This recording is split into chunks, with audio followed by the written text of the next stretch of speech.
Okay, that really does look like a great time.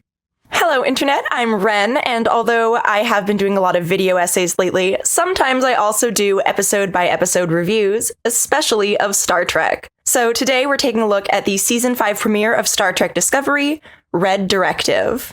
Despite starting out as a Discovery hater, I thought it was too dark and gritty and anachronistic. I promise I wasn't a weird Discovery hater. This show has actually grown on me over the years, and I've been really excited for this latest season, and really disappointed to hear it's going to be the last. Discovery and her crew have come incredibly far, and despite where it's stumbled, Disco has given us some memorable moments and introduced us to some wonderful characters and ideas. After the long wait to see Michael Burnham back in the captain's chair, I really enjoyed the first 2 episodes. They were released together, but I'm going to talk about them in separate videos just to keep things manageable. There was a lot of action in the premiere, but I think it balances well with some solid interpersonal drama between Book and Burnham and Saru and Tarina, as well as time spent setting up some final arcs for other beloved characters, and introducing some fun newcomers. If the rest of the season is as solid as these first 2 episodes, I think we're in really good shape for a strong conclusion to Discovery overall. But since there were a lot of reshoots to reconceptualize this season as a series finale, we'll see if it sticks the landing. So far, I'm surprisingly optimistic, though. But let's go ahead and beam down to this spoiler-class planet. Spoilers for Red Directive and Star Trek Discovery generally, up to this point. The episode opens with Burnham riding on the hull of a ship. I like that we start strong with both a little fun and action, before a flashback to a Millennium celebration for the Federation earlier that evening. Stamets is grieving the loss of the Spore Drive program after the Federation settled on the Pathway Drive to equip the fleets with instead. You said you wouldn't let it ruin your evening. You just found out they're shuttering the Spore Drive program. He's not excited at all about being a scientific luminary, which seems to be a figurehead position, so that's understandable. I mean, come on. A luminary? What am I supposed to do? Walk around, shake hands? The gang disperses. Meanwhile, Saru tells Tarina about an ambassador opportunity he's considering. Rillick would like me to serve as a Federation ambassador. I would need to resign my Starfleet commission. Because he'd be based out of the Federation headquarters and would get to see her often. However, I would be based here at Federation headquarters. But she doesn't want him to factor her in. Since your duties often bring you here as well. I should not factor into your decision, Saru. I like Tarina a lot. Tara Rosling is wonderful in the role, and I love how she's slightly playful with Saru. Do you intend to share it with me? Or will I be forced to mind Mel? Their romance is very sweet, and it always makes me smile when they're on screen together. Admiral Vance gives Burnham a little infinity sign that transports her to some kind of weird void pocket where he and Dr. Kovich, played by David Cronenberg, inform her there's an 800-year-old Romulan science vessel that Discovery needs to secure as soon as possible. Dr. Kovich needs Discovery to jump there immediately and secure it. What's on board? Something vital to the security of the Federation. That doesn't answer my question. They tell her it's a Red Directive. I cannot. Captain, this is a Red Directive. Which I looked up to see if that's a thing we've ever heard of, and it's not, and also not really explained, but it seems serious. I'll get my crew. Burnham readies Discovery, and they try to get to the Romulan ship before the scavengers find it. The Antares is also en route and planning to rendezvous with them. But they're not fast enough, and we cut to a pair of scavengers boarding the ship. They're Maul and Locke. We got a second ship coming. Whatever's here must be extra shiny. Hey, was that a Firefly reference? Locke wants to call it an early evening, satisfied with their initial plunder. We've yanked everything we need from this heap. We say, early to bed, holodeck for 2. But Maul wants more. Do you want the pebbles or the mountain? So they break into a vault and steal a cursed Rubik's Cube. Discovery arrives, and Burnham, Reese, and Owo prepare to beam to the Romulan ship. Reese, Awoshikun, with me. We'll keep phasers on stun. Burnham tells them to set phasers to stun, but Dr. Kovich tells her that might not be enough. That might not be sufficient. And tells her to secure the ship by any means necessary. Sir, lethal force is only authorized. Captain, I don't care who's over there or what happens to them. Whoa, Nelly. Not very Starfleet of him. They board the ship and try to find the scavengers, and instead find a very dead Romulan and an equally empty vault. The scavengers trap Owo and Reese, and Burnham tries to fight them, but they drop a grenade and peace out, blasting a hole in the ship. Burnham pursues them in her future suit and manages to grab onto their ship. She tries to disable their engines while the Antares arrives and pulls them into their tractor beam, but they can't hold them without ripping their ship apart. and the Antares with it. Burnham tries to talk the other captain into letting them go. If the ship gets ripped apart when the warp bubble collapses, then the Antares will be destroyed too! That's why they're pushing this. They're counting on me backing off. But he's being a big baby about it. Let them go! Before you and your crew are out of options! He finally lets them go. Damn it. Releasing tractor beam. The scavengers escape and leave a bunch of fake warp trails. That cherry that they just dropped on our shit Sunday left us with 20 warp signatures all charting different courses. And back on Discovery, Burnham gets an earful. This is the part where you tell me you have a brilliant idea. But luckily, she knows someone who can find them. And Book is back, baby! Michael tries to play things off as strictly professional. So that's what we asked from you then. See if I could sniff out which is the real warp signature. You have experience, expertise? But she's clearly happy to see him. That was a lot of very professional words, Michael. He immediately deduces where the scavengers went. And 24th century, only a few fences would even look a hole from that far back. Kumau. To a dealer named Fred. Dealer there loves the old stuff. Goes by the name of Fred. Vance sends Book along and tells Burnham and Raynor to work together. My mission or hers? Why don't you try working together? Raynor doesn't like not being in charge. The higher-ups are being very tight-lipped about what makes this item they're seeking so important. Even Admiral Vance is out of the loop? Yeah, I noticed that as well. A Tanjakron could contain anything. Saru lets Michael know that he's thinking about leaving. Perhaps someone with access to different databases may be able to assist. They've been through so much, my heart. I'll miss you if you take that diplomatic post. President Rillick spoke with you. She'd be lucky to have you. Back at Federation HQ, Tilly is spiraling about her teaching position. I can't crash all these kids onto an ice moon in order to teach them that, right? Could I? No. Vigorously flirting and a little drunk. Sorry, shut up, Champagne. Why did they wait till all the after parties to give that test? She's just the best, though. We love Tilly. Michael calls her and ropes her into some mischief. Tilly, it's me. You got a minute? Michael! Because we do need an excuse for her to be involved in the episode. But now I have coffee, and you have serious voice. What's up? I could use some help, but you should feel free to say no. Discovery arrives at Kumau, and Burnham and Book beam down. It's a very Star Wars-looking place in terms of the general vibe. Book and Burnham argue over who didn't contact who. You know, I haven't heard from you.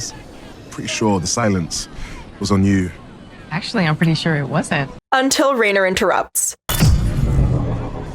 I love the feeling of interrupting something. He's legit gleeful about it, too. The man is not even a little sorry. Fred, a Sung-inspired android, greets the scavengers. Welcome. How effervescent to meet new clients. He's weird and instantly sinister with his Data cosplayer gone wrong look. But we do not have the entirety of this day now, do we? They present him with their Romulan Hellraiser puzzle, and he opens it, revealing a book, which he reads mega fast.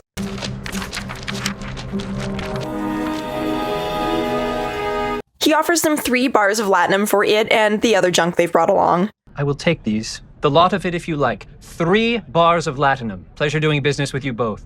Which of course they turn down. Offer's too low. We'll find another place to hawk it. But he refuses to return the items. These items will not be returned. You may now exit this premises. Fred shoots Maul, and Locke shoots Fred. Maul is fine, Fred is not. Locke is very protective of Maul. It's honestly pretty cute. The gang arrives at the scene. Burnham and Book are a bit out of sync. You think I'm what I'm thinking? So Raynor goes charging in without them. I'm thinking let's go. Can we go? After looking around, Raynor Scoobies it and decides to split up and go off on his own while Book and Burnham investigate the scene. Let's split up and look for clues. No, we should stick together. Book knows this place. It'll give us a tactical advantage. We'll cover more ground splitting up. And goes off on his own while Book and Burnham investigate the scene. And Discovery beams up what's left of Fred. Hugh and Stamets check him out. He's a really old model. Stamets is jealous of Sung's legacy. It was based on Dr. Sung's design, so whoever built Fred honored the doctor by putting his initials in the serial number. Poor little guy. Centuries later, and we still speak his name. What a legacy. Burnham and Book catch up with Raynor, and off they go. Now this is pod racing. Tilly breaks into a Federation database. She immediately gets caught. Of your Tilly, step away from the console. What, this console? I'll take it from here, officer. But Vance lets it slide, acknowledging that Been for a red directive. This has been unusual. he allows her to break into the database Looks like you were close to unlocking the file that could give us some insight. Shame we didn't get to stop you on time. and open a communication from the deceased Romulan, Dr. Velik, who has very important knowledge to share. In the event that I am lost, the knowledge I possess must not be. The communication is cryptic and garbled, but he explains the book and says the knowledge can't fall into the wrong hands. The scope of my knowledge is recorded here. And I'm predicting right now that the Federation will also end up being the wrong hands here. The gang is chasing down the scavengers. Raynor is loose cannoning, and Burnham and Book are still a little snippy at each other. I got this! Did he just take off again? Yeah, kinda reminds me of someone. Raynor and Burnham are arguing over what to do about an explosive in their path. Our idea is to blow it from here. Take away their escape route. No, we can't risk killing all those people down there! He blows it up, Fire! No! and the scavengers see it and decide to cause an avalanche, Oh, they just armed a photon torpedo! What? You gave them an idea! which is now bearing down on the settlement, forcing them to prioritize saving the settlers over stopping the scavengers. Stamets and Adira brainstorm a solution on the fly, and of course it works because we can't have Raynor accidentally massacre a whole bunch of people. He takes some convincing to undo the mess he caused, though. We'll lose Maul and Locke again! And if you don't order your crew to help us, thousands will die! Very white guy of him. But we do get this cool visual, and no one dies, so it's all good. The scavengers make their escape, and Raynor is big mad and immediately returns to his ship. Wish I could say it's been a pleasure, but... Burnham takes a moment to acknowledge how weird and awkward things are with Book. It's weird. I'm not sure how to be around you anymore. And they both have a conversation it seems they've been avoiding. Some things are hard to move past, for both of us. Yeah, maybe we haven't wanted to say that out loud. Of course, I cried. Are we saying it now? I think we are. But we barely have time for tears because Tilly calls Burnham to let her know what she found. Do you have a minute? Yeah, Tilly, what's up? Good, because I've got some answers for you, and they are wild. Back at Starfleet, Saru informs Tarina that he wants to factor her in. I am going to accept President Rillick's offer. I want to be with you. Always. And she asks him to marry her. I do believe it would be only logical, given this development, for us to very Vulcanly codify our mutual commitment in a more official capacity. Which immediately made me happy cry a little bit after the sad cry for Book and Burnham. Trina, are you asking me to marry you? I believe that is the language some cultures use for it. I love this for Saru so much. He has come so far. Also, Doug Jones is some kind of magical wizard emoting through prosthetics the way he does. Hugh and Stamets were able to download Fred's data, so they can review the footage of the diary. Burnham finds Dr. Kovich and confronts him. I've seen the Romulan's diary. Isn't that enough to convince you to tell me what it all means? And he tells her this mission has been classified for centuries. It's been classified for centuries. It's more important than you can imagine. Before he finally relents and tells her about Velik and the progenitors. He was present when a Starfleet captain, Jean-Luc Picard, found a message left by a race of ancient beings. It turns out that after the events of the TNG episode The Chase, our scientists seeded the primordial oceans of many worlds where life was in its infancy. The seed codes directed your evolution toward a physical form resembling ours. Velik, one of the Romulans who was there for the progenitors' message, kept researching them and discovered the progenitors' technology. Burnham thinks she's figured out where to go next from the clues in the diary. One of its worlds, Lyric, has 3 moons, 2 of which move in perfect sync. And now we have the mystery for this season as they work to track down the remaining clues to the progenitors' technology. Twin moons? It's on Lyric. Yes, sir. Overall, this was a really solid season premiere. The mystery is cool, I love the callback to TNG, I like the introduction of Maul and Locke, and Raynor is a ton of fun. 70% for the win! Woo! There's definitely some weirdness with the progenitors in terms of the intelligent design implications of seeding all these planets with humanoid life, but I'm still excited to learn more about them, and for the chance to continue exploring the post-burn galaxy with Discovery. I do think it's a little weird that we're pretending that the progenitor's technology is super dangerous, though, because the reaction of all the aliens upon learning about it in TNG was disappointment it wasn't a weapon. That's all?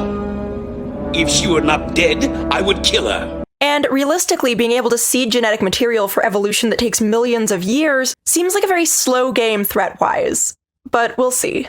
I'm excited for Saru and Tarina's wedding, and I hope Michael and Booker figure things out, as I'm definitely rooting for them. But even if they don't, I'm still happy to be along for the ride. I think this season has a lot of opportunities for fun and poignant storytelling to close out the series that revitalized the Star Trek franchise. If Discovery isn't your bag, that's okay. It's definitely a bit different than most other Trek shows, and tends to be more action-heavy. But I do think there's also a lot to love about it, and this episode is one of those things. But that's just my opinion. What did you think about Red Directive? Any predictions for the rest of the season? Like, share, and subscribe for more videos. See you next time. Wiedersehen.